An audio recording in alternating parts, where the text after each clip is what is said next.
my guide took me to a meadow, and it was the most beautiful meadow I have ever seen.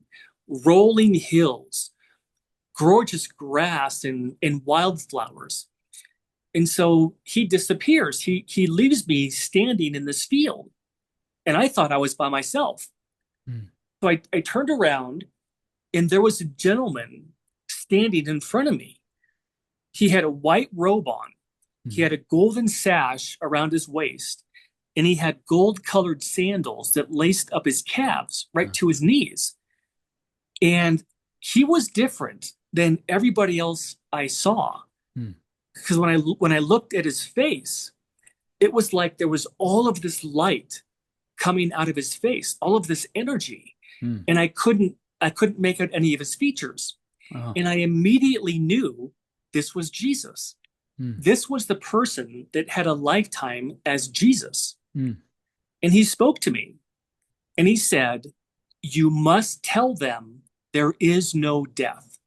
Mm. And the second after he said that, it was like, boom, I woke up back in that operating room. Oh, wow.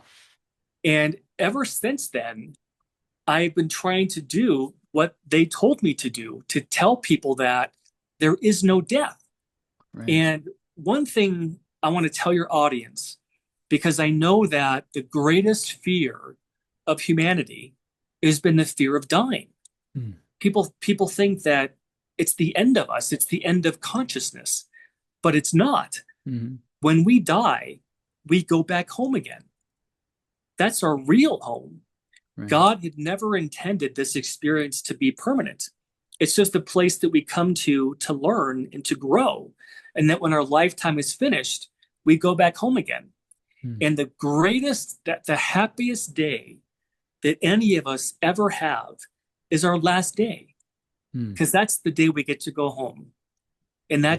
that's the thing that I want to share with people, that there's nothing to be afraid of. The actual dying process, it feels like taking off a coat Mm. or stepping out of a car. Mm. It's just so natural. And what I also learned is that nobody dies alone. Mm. The other side always sends somebody to get us. Mm. Isn't that remarkable? Yeah. And so anybody who died of COVID, if they Mm. were in a hospital room by themselves because they were quarantined, Hmm. though nobody dies alone, they always send someone to get us. And Awesome. that's that was my whole experience. That was my near death experience.